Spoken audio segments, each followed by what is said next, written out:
entendez ce bruit? Ce souffle si particulier? C'est le cri de guerre d'un turbo en pleine charge, la mélodie de la puissance brute. Mais qu'est-ce qui se cache vraiment derrière ce sifflement iconique? Comment un simple morceau de métal, pas plus grand qu'un ballon de foot, peut transformer une voiture ordinaire en un véritable monstre de performance? Aujourd'hui, on ne va pas seulement parler de mécanique, on va plonger ensemble au cœur du turbocompresseur pour comprendre la science du souffle. Attachez vos ceintures, c'est parti! Pour bien comprendre, revenons à la base. Un moteur à combustion, c'est comme un athlète. Il a besoin d'air pour respirer et de carburant pour avoir de l'énergie. Plus il respire d'air, plus il peut brûler de carburant, et donc plus il génère de puissance. Un moteur classique, dit atmosphérique, se contente d'aspirer l'air ambiant à la pression atmosphérique. C'est bien, mais on peut faire beaucoup mieux. Et c'est là que le turbo entre en jeu. L'idée derrière le turbo est en fait un petit bijou d'ingéniosité et de recyclage. Imaginez, quand votre moteur tourne, il expulse des gaz d'échappement à très haute vitesse et à très haute température. C'est de l'énergie pure qui normalement part directement dans l'atmosphère. Quel gâchis, non? Eh bien, les inventeurs du turbo se sont dit « Et si on récupérait cette énergie perdue pour la réutiliser ?» Le turbocompresseur est donc composé de deux parties principales montées sur le même axe, la turbine et le compresseur. La turbine est placée sur le chemin des gaz d'échappement. Ces gaz chauds et rapides, au lieu de s'échapper, viennent frapper les ailettes de la turbine et la font tourner à des vitesses vertigineuses, parfois plus de 200 000 tours par minute. C'est plus rapide qu'une Formule 1 à plein régime. Cette rotation entraîne via l'axe commun la deuxième partie, la roue du compresseur. Et c'est là que la magie opère. Le compresseur, qui se trouve du côté de l'admission d'air frais, va se mettre à aspirer l'air extérieur, le comprimer comme une pompe à vélo surpuissante et l'injecter sous pression dans les cylindres du moteur. C'est ce qu'on appelle la suralimentation. On ne se contente plus de laisser le moteur respirer normalement. On le gave littéralement d'air. Alors pourquoi plus d'air signifie plus de puissance? C'est une simple question de chimie.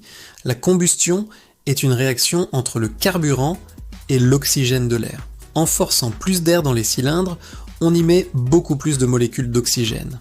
Le moteur peut alors brûler une quantité de carburant proportionnellement plus grande à chaque cycle. Plus de carburant brûlé, c'est une explosion plus forte dans le cylindre qui pousse le piston avec plus de force.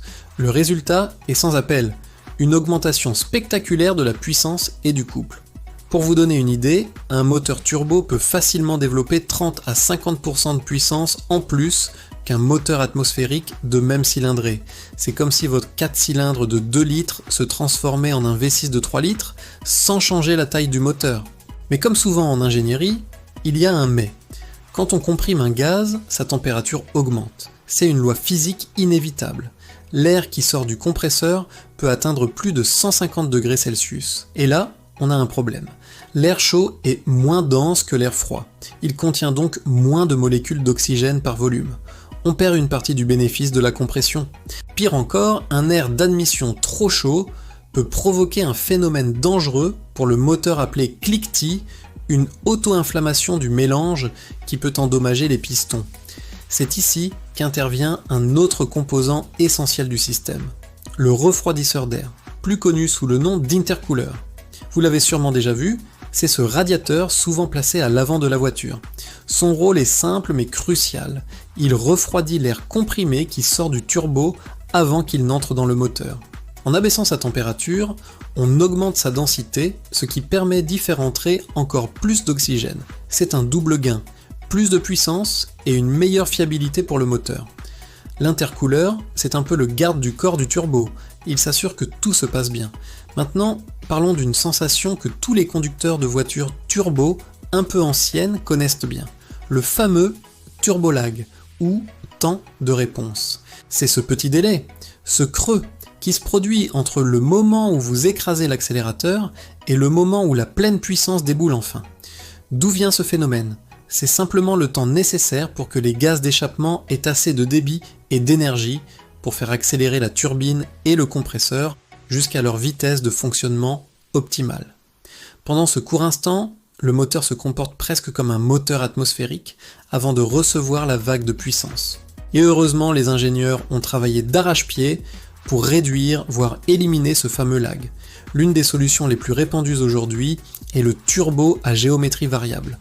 Au lieu d'avoir des ailettes fixes, la turbine possède des ailettes mobiles qui peuvent s'orienter. À bas régime, elle se ferme pour rétrécir le passage et accélérer le flux de gaz, un peu comme quand on pince un tuyau d'arrosage. La turbine monte en vitesse beaucoup plus vite. À haut régime, les ailettes s'ouvrent pour laisser passer le gros volume de gaz sans freiner le moteur.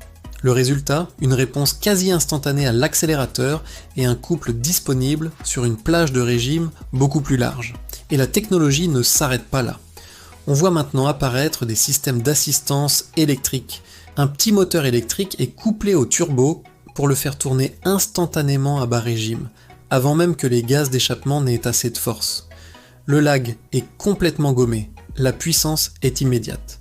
C'est l'alliance parfaite du monde électrique et du monde thermique, une technologie directement issue de la Formule 1. Le turbo a complètement révolutionné l'industrie automobile. Initialement développé pour les moteurs d'avion afin de compenser la perte de puissance en altitude, il est devenu un symbole de performance dans les années 80 avec les voitures de rallye et de course. Aujourd'hui, grâce au downsizing, il est partout. Il permet d'équiper des voitures avec des petits moteurs comme des 3 cylindres de 1 litre qui développent la puissance de moteur bien plus gros tout en consommant et en polluant moins. Le turbo, c'est l'art de transformer une contrainte en une force. Il prend l'énergie perdue des gaz d'échappement pour offrir un second souffle, une nouvelle vie au moteur. C'est l'incarnation même de l'efficacité et de l'intelligence mécanique. Alors la prochaine fois que vous serez au volant et que vous entendrez ce sifflement magique monter dans les tours, ce petit pchit au changement de rapport, souvenez-vous de toute la science et l'ingénierie qui se cachent derrière. Ce n'est pas juste un bruit, c'est la respiration d'un moteur qui donne le meilleur de lui-même. C'est le souffle du progrès. Merci d'avoir regardé cette vidéo jusqu'au bout.